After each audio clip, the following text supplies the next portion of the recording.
성령 축제 첫날입니다. 오늘은 성령의 날입니다. 오늘은 은혜의 날입니다. 오늘은 축복의 날입니다. 저희 주제 보고 깜짝 놀랐습니다. 하늘의 능력을 열망하라. 올해 우리 교회 표가 하늘의 능력을 다운로드하라예요. 그래서 이게 다운로드하라를 한국말로 살짝 열망으로 바꿨나 생각이 들 정도로 하늘에는 무한한 능력이 있습니다. 인간의 자원은 유한합니다. 석유도 떨어지고 석탄도 떨어질 것입니다. 그러나 하늘의 능력은 무한합니다. 절대 고갈되지 않습니다. 그래서 누구든지 입을 크게 벌리고 믿음을 가지고 나가기만 하면 하나님은 채워주기를 기뻐하시는 것입니다. 우리가 기도할 때 유한에서 무한으로 점프하는 것입니다. 미니멈에서 맥시멈으로 가는 것입니다. 그냥 괜찮은 수준에서 조금 더 괜찮아지는 것이 아니라 절망에서 생명으로 가는 것이고 죽음에서 부활로 가는 것입니다. 저는 우리 사랑의 교회 성도들 이번 성령 축제 기간 동안에 완전히 인생이 바뀌는 그런 축복이 있기를 바랍니다. 기도의 문이 열리고 막혔던 영적인 어떤 혈이 뚫려버리면서 하나님의 영광을 체험하고 성령의 열기를 체험하고 방언이 터지고 은사가 터지고 찬양이 폭발하는 그런 축제가 되기를 바랍니다. 은혜는 구경하는 것이 아니라 내가 체험해야 되는 것입니다. 성령은 바라보는 것이 아니라 내가 그 안에 쑥 들어가는 것입니다. 저는 성령께서 여러분을 축제 기간 동안에 머리끝부터 발끝까지 관통하기를 바라고 여러분의 육체의 몸을 치유하면서 영적인 병을 치유하면서 여러분 가정의 모든 막힌 기도 제목의 채증들을 뚫어버리기를 축원하는 것입니다. 성령은 2000년 전에 히스토리가 아니라 지금 현재 내 공간에서 일어나고 있는 어떤 현상인 것입니다.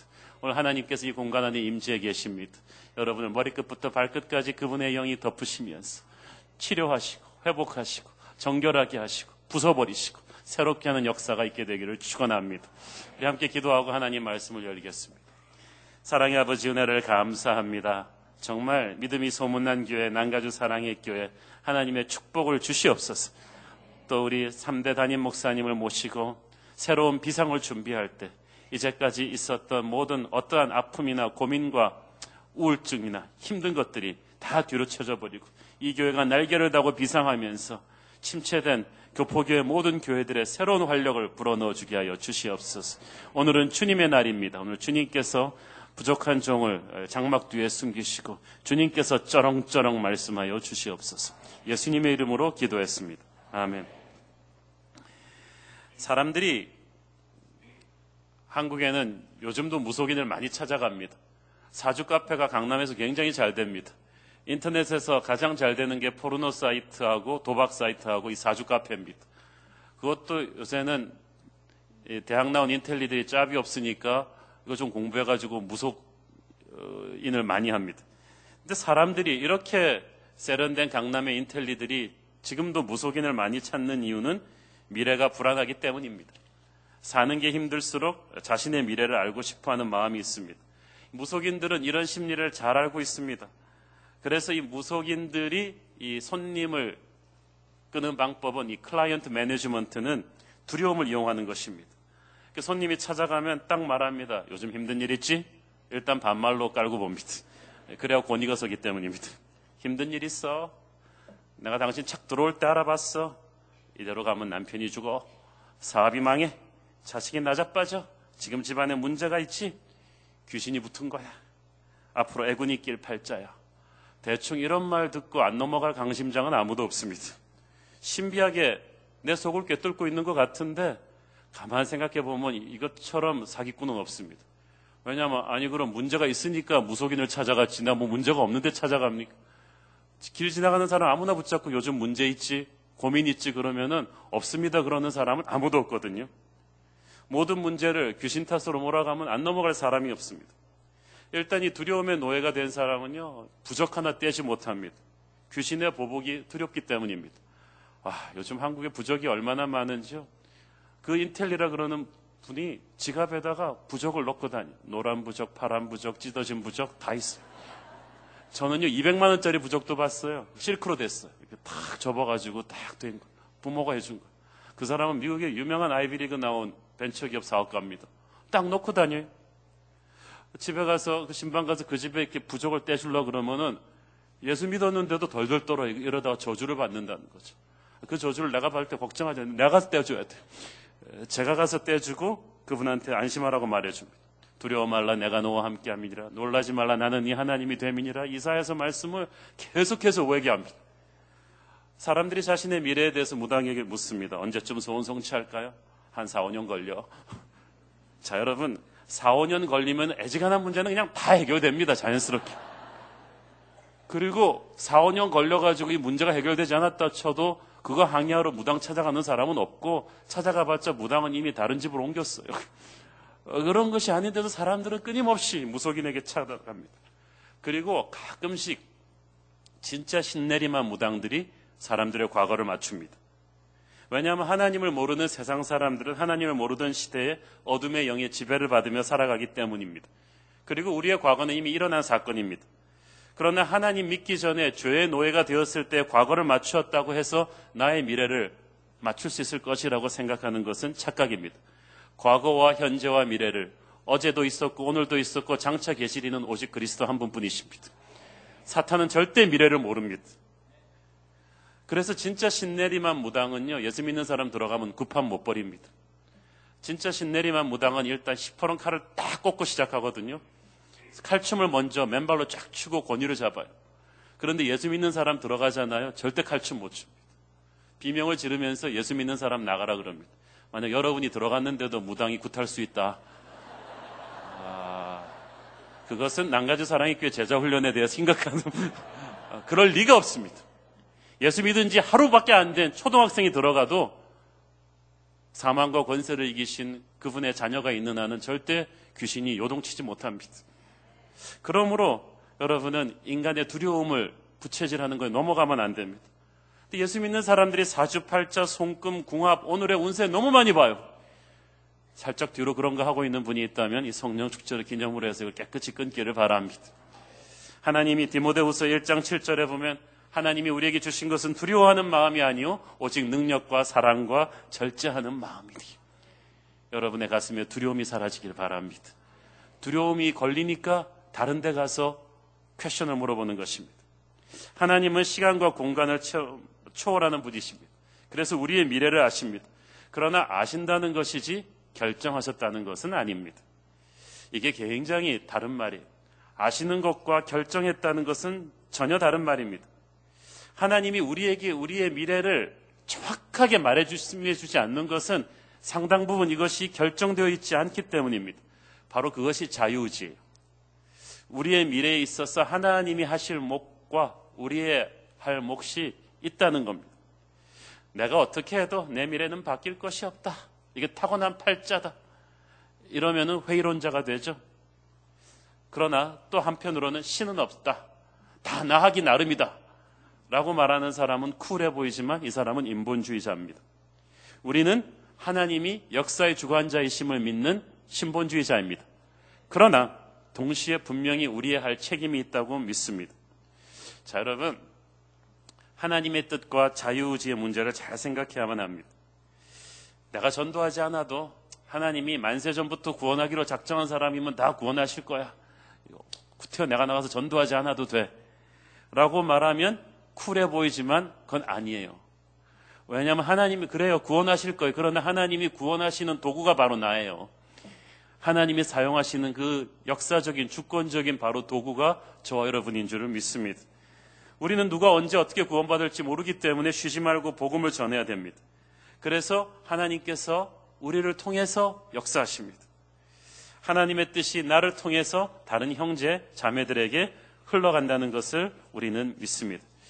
그래서 오늘 이 신명기 말씀을 보면은 여러분, 저는 오늘날 한국 교회가 이렇게 무책임한 하나님한테 대한 책임 전가, 모든 것을 하나님 탓으로만 돌리는 여기에 대해서 조금 객관적인 시각을 잡을 필요가 있다고 생각합니다.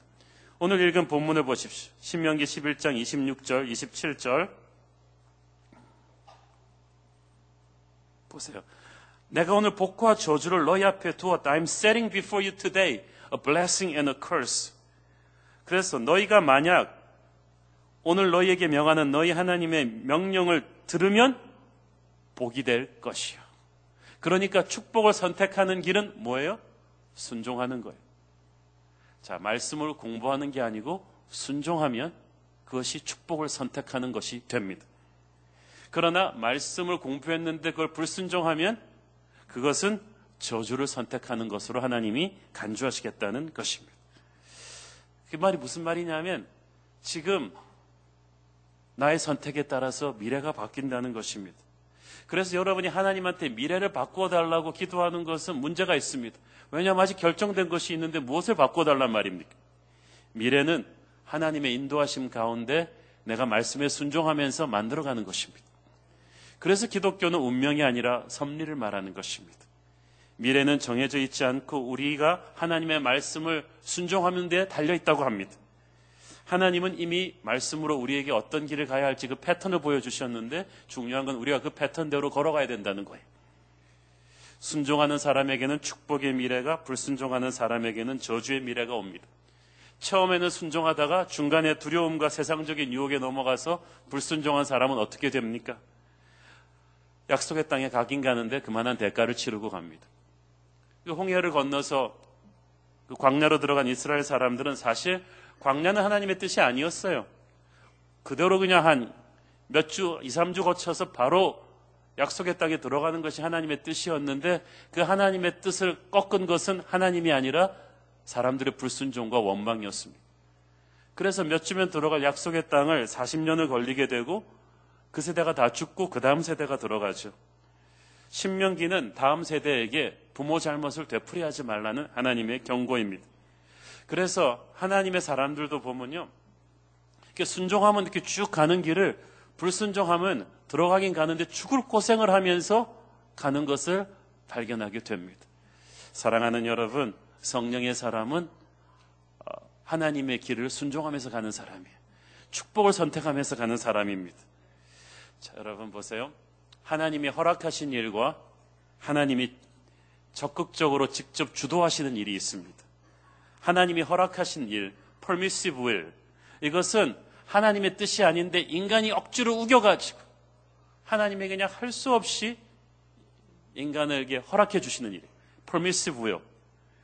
예를 들어서 사사기 시대 때 하나님의 백성들이 가가지고 다른 옆에 나라 사람들은 전부 다 임금이 있는데, 눈에 보이는 임금이 있는데 우리는 맨날 눈에 보이지 않는 하나님 리더로 따라가기 너무 갑갑하다. 우리도 눈에 보이는 임금을 달라. 그랬더니 하나님이 말씀하셨어요. 너희 눈에 보이는 임금을 세우면 처음엔 좋을 것 같지만 그 임금이 너희를 착취하기 시작할 것이다. 힘들 것이다. 상관없습니다. 우리에게 임금을 주십시오. 그래서 하나님이 임금을 세워주신 거예요. 그렇게 해서 태어난 사람이 사울 왕이에요. 이건 하나님이 허락하신 일이지 명령하신 일이, 주도하신 일이 아닙니다. 그러니까 이 사울 때문에 얼마나 이스라엘 사람들이 두고두고 고생을 합니까? 여러분이 하나님께 기도해보고 하나님 승낙 받아서 했다고 하는 어떤 일들이 있어요. 그러나 이것은 여러분이 땡깡을 부려가지고 하나님을 억지로 팔을 비틀어서 한 것이지 하나님이 주도하신 일이 아니에요. 입은 삐뚤어졌어도 말씀은 바로 하셔야죠.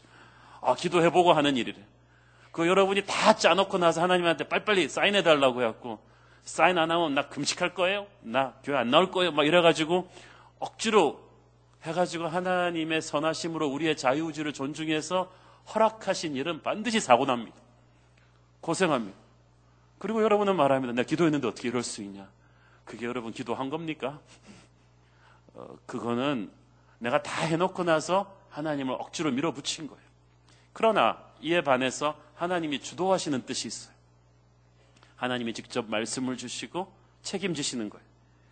출애굽하라는 것, 약속의 땅으로 들어가라는 것은 하나님이 주도하신 뜻이었어요. 하나님이 주도하신 뜻이니까 하나님이 책임을 지세요. 저 무서운 이집트의 군대를 10가지 재앙을 통해서 하나님이 다 꺾으시면서 그 광야에서 신발 하나 부르트지 않고 40년 동안, 여러분 40년 동안 옷과 신발이 헤어지지 않았다. 페라가모라 한들 10년을 버티겠습니까? 40년을 버틴 그 신발, 그 옷, 구름기둥, 불기둥으로. 이 구름기둥이라는 게 여러분 이 뜨거운 LA 생활 해보신 분들은 얼마나 고마운지 알겠죠. 저는 이스라엘 가보고요. 너무 뜨겁더라고요. 이 구름기둥은 초자연적인 에어컨입니다. 이게 40년 동안 지킨 거예요. 그리고 메추라기를 먹이고 만나를 먹이고 이러면서 이스라엘 사람들을 지켜냈습니다. 이걸 쭉 보시면 하나님이 주도하신 뜻을 걸어가면요.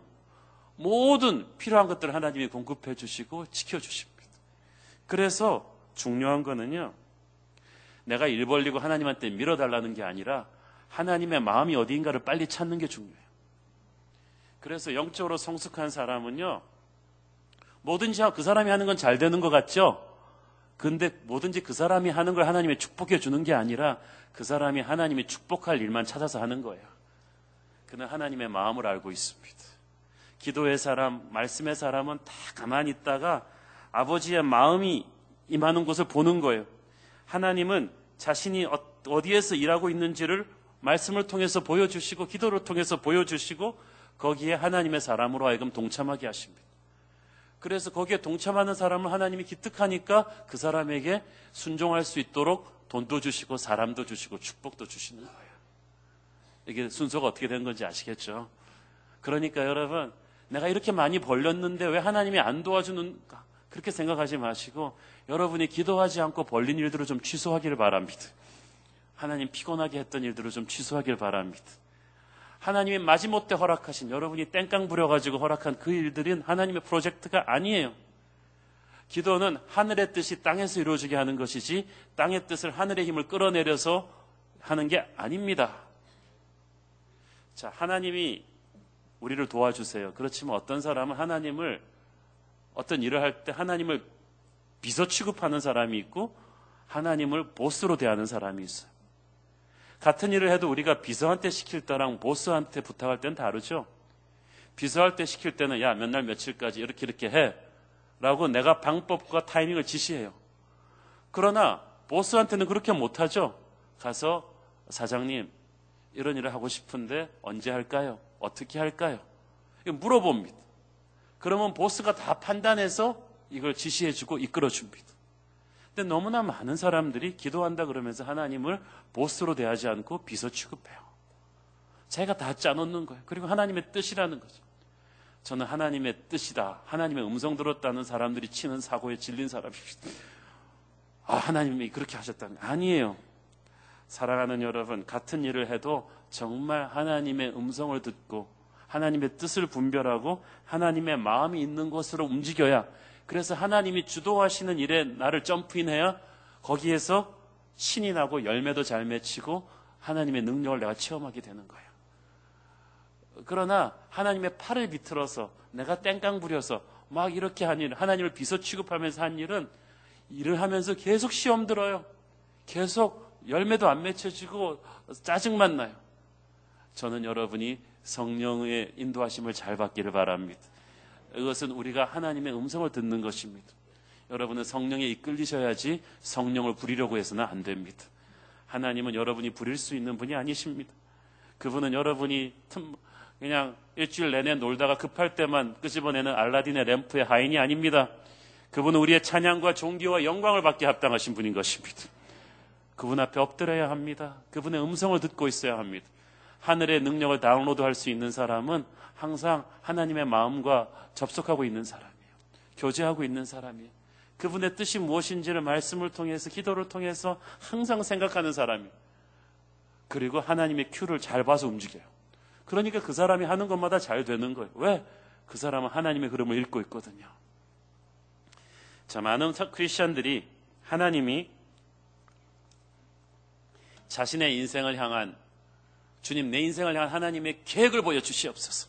젊은이들이 그 기도 많이 하시죠. 그러면서 what they assume is, 그들이 전제하는 것은 하나님이 자기 인생에 정확한 어떤 블루프린트를 갖고 있다고 생각해요. 아주 자세한 청사진이죠. 이런 분들은 기도할 때 하나님의 음성을 듣는다는 미명하에 이런 기도 말합니다. 주님, 어떤 주식을 사야 할까요? 이 타이밍에 애플을 사야 합니까? 삼성을 사야 합니다. 이 세 자매 중에 주님 보시기에는 제가 어떤 자매랑 결혼해야 됩니까? 우리 아이가 어느 정도 대학교에 지원해야 떨어지지 않고 붙을까요? UCLA입니까? USC입니까? 그러면서 목사님 찾아오고 예언기도 해줍니다. 그리고 이런 주식을 사십시오, 이런 대학에 가십시오, 이렇게 예언기도 해주는 목사님은 100% 가짜입니다. 왜냐하면 하나님께서 우리를 그렇게 숨 쉴 틈도 없이 로봇으로 만들어 놓지 않으셨거든요. 하나님은 물론 우리의 인생을 향한 크고 놀라운 계획을 갖고 계십니다. 그러나 하나님이 갖고 계신 그 계획은 그렇게 막, 나 짜장면 먹을까요? 짬뽕 먹을까요? UCLA 갈까요? USC 갈까요? 뭐, 미스 김이랑 할까요? 미스 박이랑, 이렇게 뭐, 삼성 주식을 살까요? 애플 주식을 살까요? 어디, 토렌스로 가서 살까요? 어디, 롱비치로 가서 살까요? 이런 게 아니에요. 하나님이 우리를, He respects us too much for that. 그렇게 간섭하기에는 우리를 너무 존중하세요. 하나님의 우리를 향해서 갖고 계신 계획은 어떤 세밀한 그런 미닛 바이 미닛 청사진이라기보다는 경기 전에 감독이 선수들에게 주는 게임 플랜과도 같아요. 감독이 선수들을 훈련시켜주고 선수들의 장단점을 잘 알아서 포지션별로 배치한 다음에 경기에 들어가면 이렇게 이런 방향으로 경기하라고 지침은 주지만 휘슬이 쫙 울리고 나서 경기 공 돌아가기 시작하면은 그 다음부터는 선수가 그 감독의 지침을 머릿속에 넣고 게임 플랜을 머릿속에 넣고 자기가 결정해야 돼요. 여러분, 그러면은 기성용이 공 올 때마다 이거를 왼쪽으로 패스, 오른쪽으로 패스, 그럴 때마다 감독 이렇게 보면서 사인 받습니까? 공 다 뺏겨버리죠. 들어가면은 이제 자기가 해야 돼요. 하나님께서 우리의 인생의 주관자이시고 감독이십니다.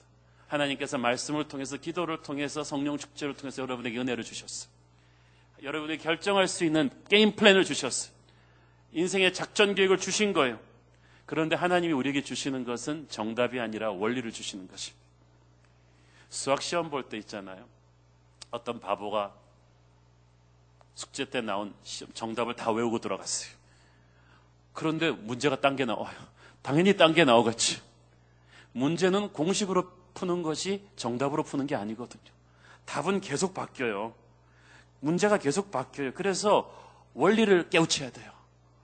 공식을 깨우쳐야지 문제가 바뀌어도 그때그때 맞는 정답을 쓸 수가 있어요. 근데 무속인들은 그때그때 정답을 말해줘요. 이 주식 싸! 저 여자랑 결혼하면 귀신부터 안 돼! 이런 씨도 안 먹는 소리들을 한단 말이죠. 정답을 말해주는 거죠. 그러나 그건 가짜예요. 하나님의 말씀은 원리를 말씀해 주세요. 처음 들을 때는 좀 답답하지만 갈수록 확신과 평안을 줍니다. 여러분, 만약에 하나님의 음성을 들었다는데 갑자기 하나님께서 홍아, LG에 입사해라, 이런 걸 들었다면 여러분은 병원 가셔야 돼요. 그건 하나님의 음성을 들은 게 아니에요. 무당은 정답을 알려주면서 자신에게 의지하게 합니다. 그러나 하나님의 말씀은 그게 아니에요. 원리를 가르쳐줍니다. 그러면서 하나님의 성령을 의지하게 합니다. 사랑하는 여러분, 하나님이 물론 때로는 아주 정확하게 이 사람이다라고 찍어주는 때가 있습니다. 안디옥의 아나니아에게 바울에게 가서 안수하라고 찍어줬습니다. 그러나 이건 극히 드문 일이고 대부분의 경우는 정답이 아닌 원리를 주십니다. 하나님은 우리에게 지도가 아닌 나침판을 주세요. 내비게이션이 아니라 나침판이에요. 방향을 잡아서 우리가 그때그때 판단해서 가셔야 돼요. 그러므로 진짜 성령의 사람은 하나님과 동행하는 사람이지 하나님한테 미래를 점쳐달라고 하는 사람이 아닙니다. 여러분 안에 계시는 하나님께서 늘 여러분이 하나님과 교제하고 있다면 어떤 순간에 어떤 결정을 가장 지혜롭게 내릴 수 있도록 하나님이 도와주실 거예요. 그래서 목사인 저는 상담을 잘 못합니다. 잘 안 합니다. 왜냐하면 내가 그 사람이 I don't know about his life enough. 그 사람에게 가장 디테일한 결정은 자기 자신이 잘할 수 있어요. 그러니까 여러분 그런 거 갖고 목사님한테 상담하지 마세요. 여러분 안에 계신 주님과 목사님 안에 계신 주님이 품질이 똑같기 때문에 그냥 가셔도 돼요. 여러분 안에 계신 주님과 깊이 교제하십시오. 말씀을 통해서, 기도를 통해서 깊이 교제하시면서 주님이 주신 원리를 가지고 결정하셔야 돼요. 그것이 성령의 사람입니다. 하나님의 뜻을 순종한다, 축복의 길을 선정한다는 것은 우리의 태도를 바꾸는 것입니다.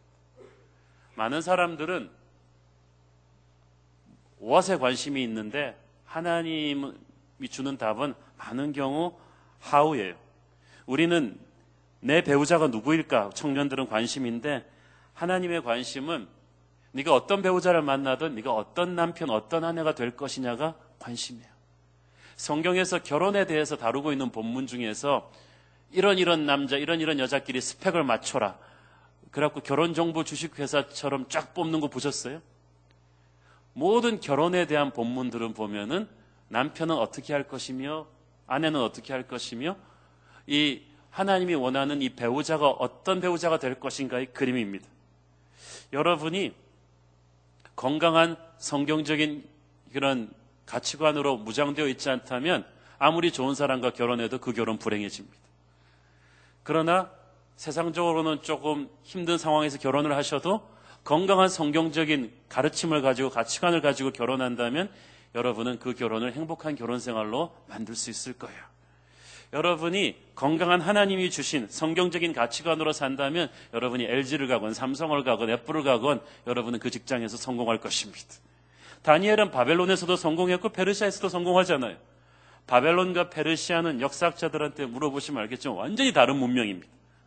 그런데 다른 데서 성공하는 거예요. 사람마다 가지고 있는 삶의 철학이 있어요. 삶의 태도가 있어요. 저는 이 삶의 태도가 하나님의 뜻을 해석하고 성령의 사람으로서 열매 맺는 삶을 사는데 너무나 중요하다고 생각을 합니다. 많은 사람들이 자기 가지고 있는 이 fundamental life attitude가 있어요. 각자 삶의 철학이 있어요. 대만 사람들은요, 믿을 건 피부치밖에 없다는 생각이 있습니다. 그게 이제 모택동한테 쫓겨가지고 본토에서 막 이렇게 조그만 섬으로 쫓겨오면서 워낙 사람들한테 많이 당해서 그런지 대만 사람들은 친인척 외에는 아무도 안 믿어요. 그래서 대만은 모든 기업이 중소기업이에요. 그러니까 친인척들이 경영할 수 있는 수준만 되는 거예요. 교회도 그래요. 제가 대만에 교회 가보니까 수석 부목사님 및 찬양 인도자 및 행정 목사님이 다 담임 목사님, 와이프, 처제, 동생 막 다 하는 것이죠. 그러니까 친인척들이 할 수 있는 데까지 교회도 사업도 다 키우는 거죠. 그런데 그게 자기들은 살아오면서 몸에 익힌 철학이에요. 생존 철학이에요. 바꾸지 않아요. 뭐 하버드 유학 갔다 와도 그건 안 바뀌는 거예요. 그러니까 그 철학이 그 사람들을 살리는 것 같지만 그 사람들을 어떤 틀에 가둬버려요. 많은 사람들이 이런 삶의 태도를 갖고 있습니다. 보면은 돈 되는 것이면 뭐든지 하라. 힘 있는 사람들한테 일단 선을 되놔야 된다. 딸은 좀 있는 집으로 시집 보내야 된다. 뭐 이런 것들, 이런 철학들을 다 갖고 있으니까 그분이 교회 오셔서 제자 훈련하고 집사하고 권사하고 장로하고 그러는데도요, 애들 시집 장가 보내고 사업 결정할 때는요, 전혀 세상과 바뀌는 게 없어요. 이런 분들이 하나님의 뜻을 구할 때 여기 어렵습니다. 그거는 마치요, 이 비뚤어진 이 인생관을 가지고 은혜를 받고 하나님의 뜻을 구한다는 것은요, 마치 구부러진 총신으로 목표를 맞추겠다는 것 똑같아요. 여러분이 아무리 사격 연습을 열심히 하고 계속 목표를 향해 쏴도요, 안 맞아요. 내가 왜 이렇게 제자 훈련하고 기도하고 막 그러는데도 하나님의 뜻을 분별하고 그렇게 순종하기 힘들까요? 여러분의 지금 태도가 어디가 어긋나 있는 게 있어요. 여러분이 인생을 살면서 만드신 어떤 인생 철학이겠죠. 그러나 그 인생 철학, maybe you are right. 그 경험에서 얻은 그 인생 철학도 어떤 거는 잘못된 게 있어요. 오늘 성령께서 여러분의 그 마음의 그 가치관의 총신을 바로 펴기를 원하십니다. 그래서 성경을 자세히 보면 하나님의 뜻을 설명할 때 무엇을 말해주는 것보다 어떻게 살라는 것을 말해주는 게 많습니다. 데살로니가 전서 5장 16절 18절은 하나님의 뜻에 관해서 성경에서 나온 본물 중에서 가장 유명한 본문이에요. 한번 읽어볼까요? 시작. 항상 기뻐하라, 쉬지 말고 기도하라, 범사에 감사하라. 이것이 그리스도 예수 안에서 너희를 향하신 하나님의 뜻이니라. 하나님의 뜻이. 여러분 맨날 하나님의 뜻 물어볼 때 보통 여러분 어떨 때 하던가요? 어떤 사람과 결혼해야 되죠? 제가 뭐 거창하게 물어보시잖아요. 그런데 하나님께서는 무엇을 짚어주시는 것이 아니라 How should you live? 항상 기뻐하라. 여러분이 선교사로 가건 평신도로 있건 목회자로 돼 있건 중요하지 않아요. 중요한 건 여러분이 항상 기뻐하는 거예요. 여러분이 성가대를 하든 예배 안내를 하든 주일학교 교사를 하든 어떤 사역을 하든 중요한 거는 항상 기뻐하면서 하시는 거예요. 기쁨이 없는 사람은 성가대를 하면서도 우거지상을 쓰면서 찬양하시고 안내하면서도 인상 쓰면서 주보 주고 애들 가르칠 때도 인상 쓰면서 기쁨이 없이 하면은 어떤 일을 하든지 만사불행하리라. 그게 되는 거지. 쉬지 말고 기도하라. 여러분이 무슨 목사든 장로든 이민 목회를 하건 한국 목회를 하건 상관이 없어요. 항상 기도하는 사람은 하늘의 능력을 다운로드할 것입니다. 범사에 감사하라. 어떤 일을 맡건 어떤 사람과 결혼하건 여러분이 항상 감사하며 살면 항상 감사할 수 있는 여건을 하나님이 주실 것입니다. 그러므로 무엇을 할까요를 기도하기 전에 주님, 내 삶에 어떤 태도를 바꿀까요를 물어야 합니다. 저는 이 성령 축제 기간 동안에 여러분 마음속에 여러분 생각에는 이것이 That's the right way to live, 바르게 사는 삶의 철학이지만 잘못된 게 있다면 하나님에게 고쳐달라고 기도하십시오. 성령께서 그 구부러진 총신대를 펴달라고 기도하십시오. 여러분의 자녀를 키우는 교육 철학도 어떤 부모님은 너무나 편협해요. 꼭 아이비리그를 가야 된다고만 생각하시는데 그것도 펴시길 바랍니다. 그러면 하나님의 능력을 제한하는 거예요. 어떤 부모가 말합니다. 목사님, 우리 애가 서울대만 들어가면 제가 소원이 없겠어요. 그래서 제가 물어봤어요. 진짜 서울대만 들어가면 소원이 없으시겠습니까? 그 사람이, 예? 진짜 서울대만 들어가면 끝입니까? 서울대 나와서 결혼은 어떻게 할 겁니까? 서울대 나와가지고 지금 실업자가 굉장히 많은데, 해외에서 유학하고 돌아온 애들이 많은데, 얘가 30대가 됐을 때 40대 중반이 되면은 삼성 LG에서 한 95%는 다 나와야 되는데 진짜 서울대만 나오면 끝인가요? 하나님한테 도발하지 않나요? 하나님은 이 아이를 서울대 출신 정도가 아니라 다니엘처럼 하늘의 별처럼 한국과 아시아 시대를 넘어서 열방의 빛을 떨치는 그런 인물로 쓰기를 원하시는데 왜 부모의 그 서울대라는 그런 편협한 그릇으로 그 꿈을 막으려고 하세요? 여러분, 하나님의 답답한 마음은요, 우리가 야심이라고 생각하는 그 편협함으로 하나님의 위대한 꿈을 막아버리는 거야. 저는 여러분의 구분 총신을 펴기를 바랍니다. 하나님은 여러분의 인생을 향해서 크고 놀라운 계획을 갖고 계십니다. 그러기 위해서는 여러분은 꽁한 마음을 펴세요. 구부러진 여러분의 가치관의 총대를 펴세요. 하나님께서 응답할 수 있도록, 열어줄 수 있도록 유연하고 넓은 마음의 태도를 갖기를 바랍니다. 이게 성령의 사람이죠. 이 하나님의 책임과 우리 책임의 균형이 가장 극렬하게 나타나는 것이 바로 성령 충만의 문제죠. 자, 여러분, 성령 세례는 하나님이 주시는 거예요. 인간이 끌어낼 수가 없어요. 하나님의 때에 하나님이 하늘의 문을 열고 성령의 세례를 주실 때 우리가 불을 받습니다. 은혜를 받습니다. 능력을 받습니다. 그러나 성령 충만은 우리의 책임이에요. 성경에 그렇게 나와 있잖아요. 그 성경에 보면은 에베소서의 성령 충만하라는 본문에 보면은 Be filled with the Holy Spirit이에요. 만약에 성령 충만이 하나님의 책임이었다면 Receive the Holy Spirit 그랬을 거 아니에요? 성령 충만 받으라 그랬겠죠? 그런데 영어 성경에 보니까 Be filled with the Holy Spirit. 그 말은 무슨 말이에요?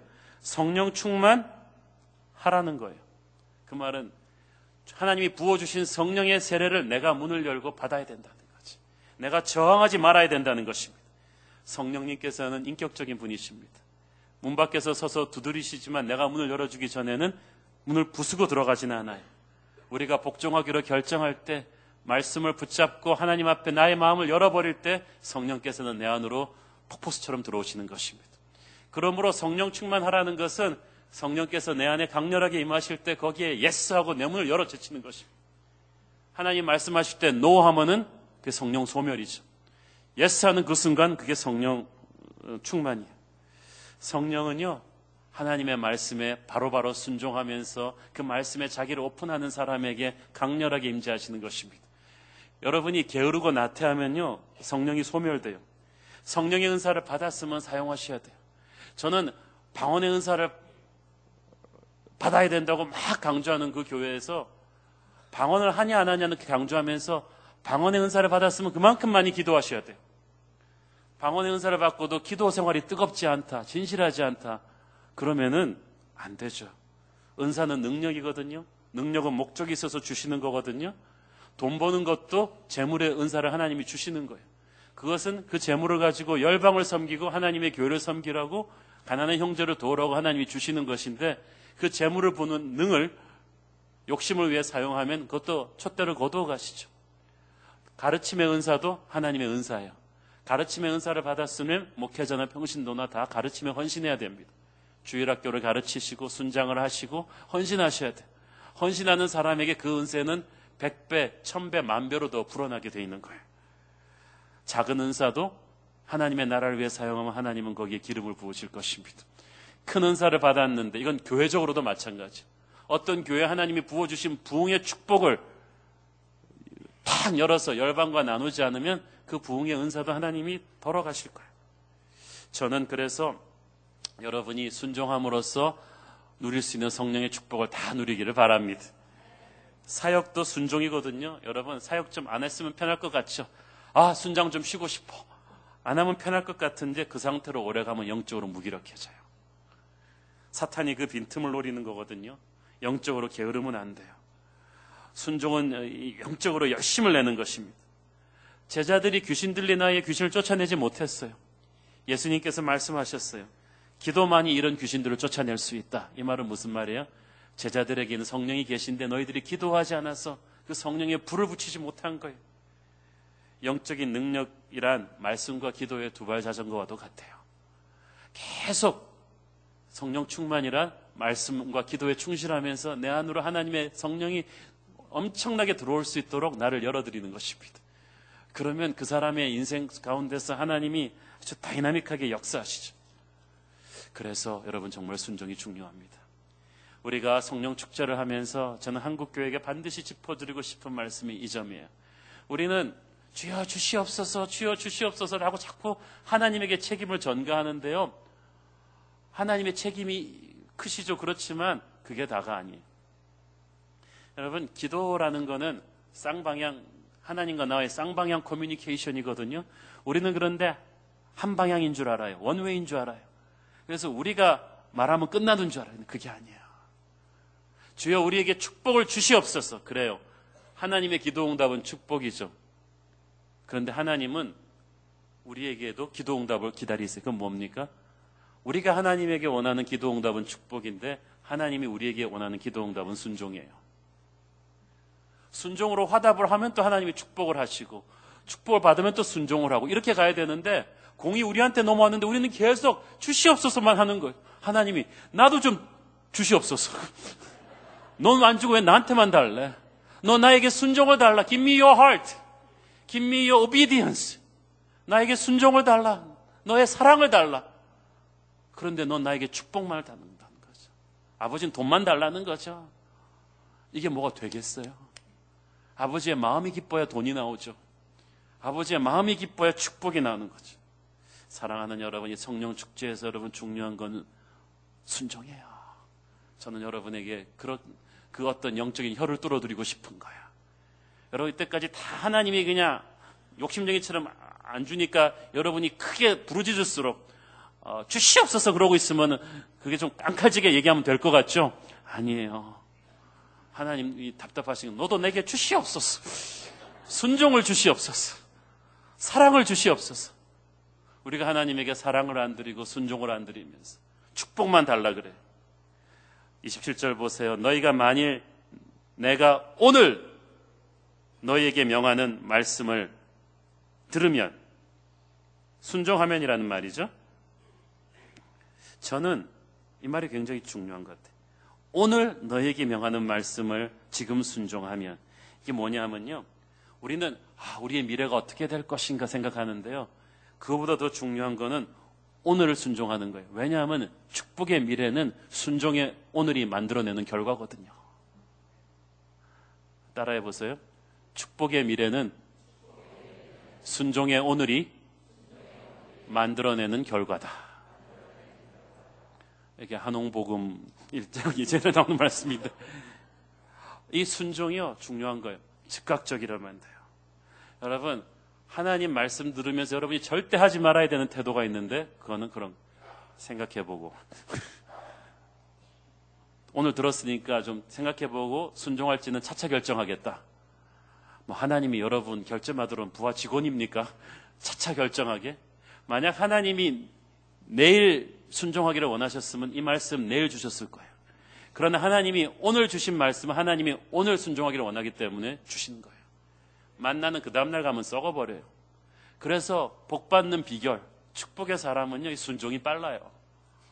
그냥 오케이 탁탁 주님 말씀하시면 내가 나아가리다. 이게 그냥 갈등 없이 탁탁 되는 거죠. 저는 여러분이 하나님의 말씀이 오면 갈등 없이 바로바로 순종하기를 바랍니다. 미루는 습관을 하지 마세요. 오늘 내가 순종하지 않은 것만큼 오늘 받을 수 있는 축복이 그냥 날아가 버린 거예요. 근데 날마다 순종하며 살아온 사람은 날마다 하나님이 주시는 축복과 능력을 다운로드합니다. 어떤 분들은 너무 거창하게 인생의 큰 결정적인 순간에 하나님의 뜻을 찾습니다. 주님, 제가 주의 종이 되는 것이 하나님의 뜻입니까? 아닙니까? 각 물어봅니다. 그래서 제가 어떤 친구한테는 솔직하게 얘기해서 아닙니다. 왜 아닙니까? 당신은 큰 뜻은 하나님에게 순종하는데 내가 당신을 1년, 2년 동안 지켜봤는데 당신은 하나님의 작은 뜻을 순종하고 있지 않았습니다. 주의 종이 되겠다고 하는 사람이 새벽 기도 안 하시고 말씀 묵상 안 하시고 집에서 자기 방 청소도 잘 안 하시면서 분이, 작은 일에 충성하지 않는 분이 교회에서 안내나 성가 봉사하시면서도 지각하고 빠지는 것을 밥 먹듯이 하시는 분은 그런 기도 갈등할 필요도 없습니다. 아닙니다. 왜냐하면요, 하나님께서는 작은 일에 충성하는 자를 보시거든요. 여러분이 정말 큰 세계 선교를 위해 내가 헌신하게 쓸데없어요. 세계 복음화를 위해서 제가 헌신한 게 주의 뜻입니까? 아닙니까? 가서 집에 차나 제때 고치세요. 새벽기도 성실하게 나오세요. 주일 순모임, 다락방 모임에 늦지 마세요. 숙제 제때 내시고 11조 떼먹지 마시고, 이런 작은 일을, 저는 꼭 그 사람이 무슨 말을 하는가에 절대 속지 않아요. 우리 교회도 보면요, 그냥 교인 200명 시절부터 3,000명이던 지금까지 막 화려한 캐치프레이즈를 만든 사람 많아. 우리 교회는 이거 하지 않습니까? 저 가난한 자를 도와야 되지 않습니까? 쿠웨이트 선교해야 되지 않습니까? 저는 그 사람이 무슨 말을 하는 것보다 그 사람이 어떤 사람인가를 봅니다. 적어도 이 사람의 트랙 레코드를 1, 2년 동안에 이 사람이 순에서, 직장에서, 가정에서 얼마나 성실한 남편이며 얼마나 성실한 교회 식구며 이 사람이 안내 봉사를 할 때, 이 사람이 순생활을 할 때 얼마나 성실하고 진실한 사람이었는가, 그 트랙 레코드가 없는 사람은 와서 세계 복음화 할아버지를 얘기해도 저는 안 믿습니다. 그거는 여러분이 하나님의 뜻을 잘못 구하는 거예요. 위대한 말 턱턱 내뱉는 사람들이 한국교회 다 말아먹었어요. 저는 여러분이 위대한 하나님의 비전을 말하기 전에 지금 하나님이 주시는 작은 음성을 순종하는 사람 되기를 축원합니다. 성령의 능력은요, 그런 사람들에게 바지가랑이에 보슬비 젖듯이 쑥 스며들어와서 어느 날 순간에 여러분 안에 성령의 내공이 딱 쌓이는 거예요. 그때부터 여러분은 하나님의 결정적인 큰 음성도 들을 수 있는 거예요. 다니엘은 15살 소년부터 포로로 끌려가서도 하루에 3번씩 깊이 있는 기도의 교제를 하는 사람이고 날마다 성실한 사람이니까 하나님은 인류의 미래를 보여주는 그 엄청난 계시도 다니엘에게는 보여주는 거예요. 위대한 미래의 비전의 사람은요, 지금 이 현실에서 성실해야 됩니다. 모르는 거대한 하나님의 뜻 때문에 답답해하지 말고 일단 하나님 알고 있는 여러분의 작은 일부터 성실하기를 바랍니다. 저는 그래서 우리 성도님들 작은 거라도 몸을 움직여서 순종해 보기를 바랍니다. 헌신을 한문으로 쓸 때 마음심자를 안 쓰고 몸심자를 쓴다는 걸 기억하십시오. 몸을 움직이지 않으면 아무것도 아닙니다. 도망가지 마시고 눈치 보지 마시고 남에게 책임 전가하시고 욕먹을 각오를 하고 손에 흙을 묻히기를 바랍니다. 어떤 이유에서든지 여러분이 하나님의 일을 조금도 안 하고 놀고 있으면요, 반드시 시험 들게 되어 있습니다. 그렇게 앉아서 교회의 미래와 이런 거 걱정하고 있지 마세요. 하나님께서는 여러분의 작은 헌신을 통해서 말씀하세요.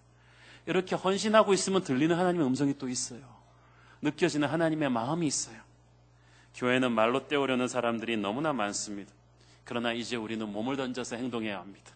작은 일에 섬김으로 나가야 합니다. 그런 사람이 거대한 하나님의 음성도 들을 수 있을 줄로 믿습니다. 그런 사람이 성령의 음성을 듣고 작은 일에 순종하는 사람이 성령의 큰 방향도 읽을 수 있는 거예요. 이 순종은 총체적인 거거든요. 하나님은 우리에게 모든 것을 다 행할 것을 명하십니다. 불순종은 하늘의 능력이 우리에게 다운로드되는 것을 막는 걸림돌입니다.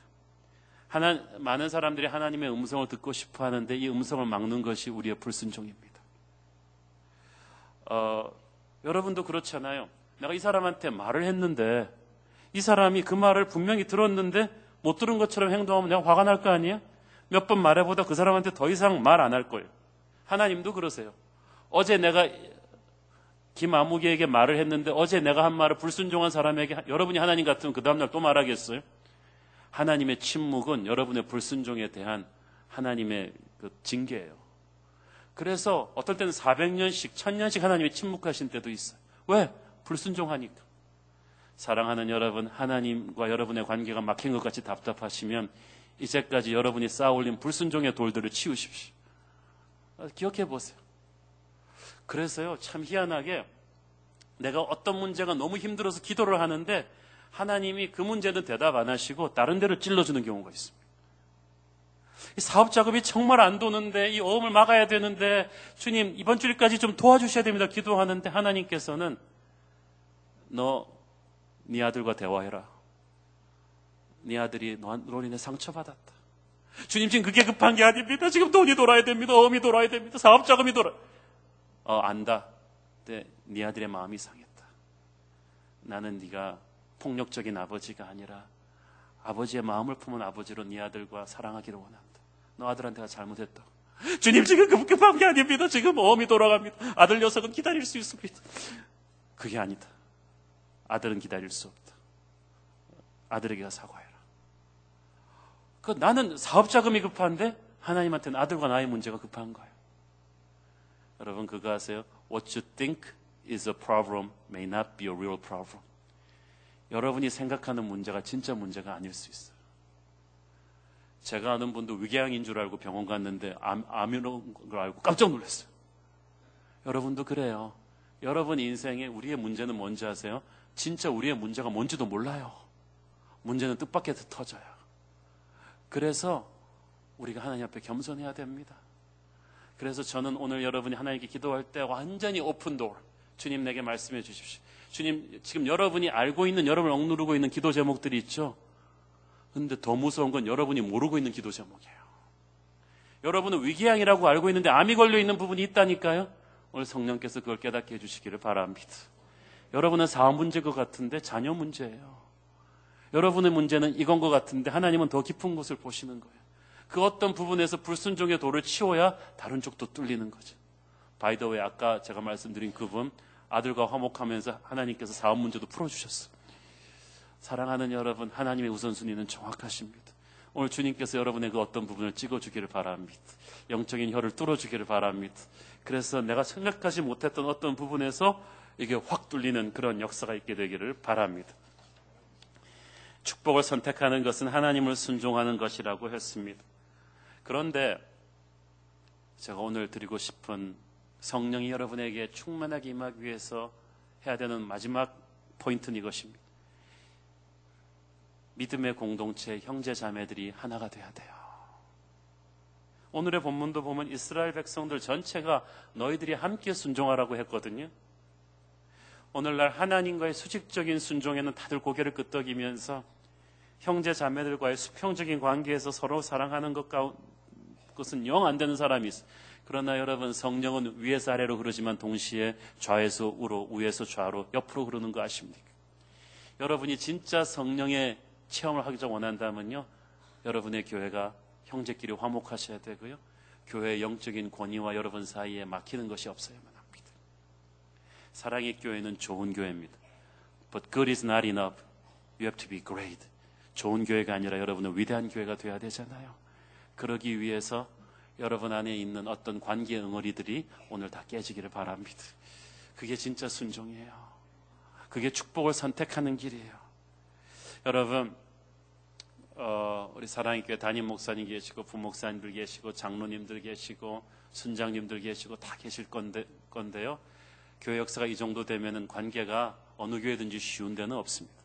이 교회는 소문나게 아름다운 교회지만 모르면 몰라도 뭔가 좀 뚫려야 되는 게 있을 거예요. 저는 우리 새 담임 목사님 맞아서 여러분이 제3의 도약을 하면서 여러분의 공동체가 사랑의 공동체로 거듭나기를 바랍니다. 교회의 권위에 순장을 사랑하고 다락방장을 사랑하고 존경하고 우리 목사님을 사랑하고 장로님들을 사랑하고 존경하는, 서로 미움이 있으면 가서 고백하고 용서를 구하는 그런 초대교회적인 화목이 일어나게 되기를 바랍니다. 이것이 하나님이 원하시는 진짜 순종입니다. 이 불순종의 걸림돌을 치우면 여러분의 교회의 상상을 초월하는 축복이 반드시 임할 것을 저는 확신합니다. 저는 오늘 이 교회 가운데 하나님의 영광이 임하기를 바랍니다. 하나님의 성령이 임하기를 바랍니다. 성령은 임하고 싶은데 우리가 막고 있어요. 우리의 불순종이 막고 있어요. 오늘 주여 그 불순종의 돌들이 나사로 무덤의 돌들같이 무너져 내리게 하여 주시옵소서. 난가주 사랑의 교회 하늘의 성령이 불처럼 바람처럼 임하게 하여 주셔서 우리 성도들 한 사람도 남김없이 성령 체험하게 하여 주시옵소서. 기도가 달라지게 하여 주시고 세상을 보는 것이 달라지게 하여 주시고 자녀 교육이 달라지게 하여 주시옵소서. 주님 바라옵고 원하옵기는 우리 성도들 가슴 속에 있는 모든 응어리진 기도 제목들과 자기들이 알고 있지 못하는 기도 제목까지도 오늘 하나님이 터뜨려 주시옵소서. 다 함께 한번 기도합시다. 오늘 눈을 감고 우리 주님 말씀하시면 기도로 한번 우리의 신앙을 고백하시고 이렇게 한번 통성으로 기도합시다. 이제까지 너무나 많은 불순종이 있었다면 주님 말씀하시면 내가 나가리라. 주님 뜻이 아니면 내가 멈춰서리라. 나의 가고 서는 것 주님 뜻에 있으니 오 주님 가슴에 손을 얹고 주님 말씀하시면 주님 말씀하시면 내가 나가리다. 수많은 불순종의 순간을 회개합니다. 말씀을 듣고도 실천하지 않았던 것을 회개합니다. 내가 가지고 있던 고집을 그 편협한 가치관을 버리지 않았던 걸 회개합니다. 주님께 축복을 구하면서 나는 순종을 드리지 않았던 것을 회개합니다. 뜻하신 그곳에 나 있기 원합니다. 이끄시는 대로 순종하며 살리. 연약한 내 영혼 통하여 일하소서. 주님 나라와 그 뜻을 위하여 오 주님 이끄소서. 우리 시간에 다 함께 손을 들고 우리 다 함께 한번 일어나시겠습니까? 우리 함께 한번 일어나서 우리의 마음을 쏟아놓으며 기도하십시오. 저는 참 남가주 사랑의 교회를 아마 제가 섬기는 새로운 교회 다음으로 많이 사랑하고 생각할 것입니다. 사랑의 교회 지난 6년 동안에 또 목회자 없는 기간 동안에도 잘 버텨내셨고 여러 가지 어려움 잘 견디면서 훌륭하신 3대 담임 목사님 모셨습니다. 그러나 쉽지 않은 과정이었습니다. 온 LA와 미주 사이에 소문난 큰 교회고 좋은 교회지만 힘들고 어려운 것들 많았을 것입니다. 주님, 그러나 우리가 남을 원망하기 전에 내 안에 너무나 많은 불순종이 있었던 것을 회개합니다. 여러분은 최고의 제자훈련 프로그램을 갖고 있습니다. 그러나 공부한 것만큼 순종하는 것에 대해서는 하나님 앞에 다시 한번 되돌아봐야만 합니다. 우리가 문제라고 생각하는 것이 문제가 아닌 것들이 있었습니다. 우리가 알게 모르게 구부러진 충신으로 하나님의 뜻을 구했던 것이 많았습니다. 나의 편협한 생각과 가치관을 그대로 둔 채 하나님 앞에 삐뚤어진 기도를 했던 것을 주님 앞에 회개합니다. 주님, 불순종의 돌들이 치워지게 하여 주시옵소서. 그래서 나와 내 가문과 이 교회를 향한 하나님의 축복의 생수가 흘러드는 것이 하나님 이제 시작되게 하여 주시옵소서. 주여, 내게 불순종의 돌이 떠나가게 하여 주시옵소서. 다 함께 우리 주님의 이름을 3번 부르고 통성으로 기도합시다. 주여, 주여, 주여. 사랑하는 아버지, 은혜를 감사합니다. 아버지, 이 순간에 사랑하는 우리 남가주 사랑의 교회 성도들 안에 하나님의 영광이 임하기를 소원합니다.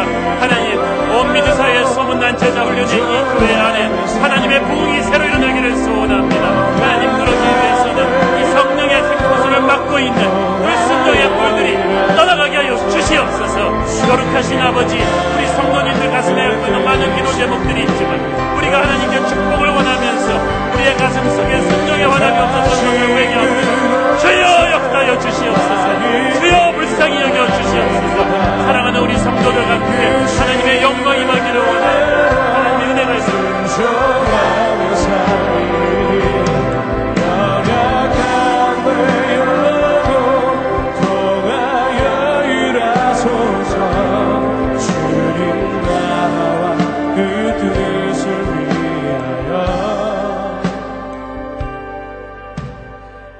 여러분의 가슴에 손을 대십시오. 저 여러분을 위해서 안수기도 하겠습니다.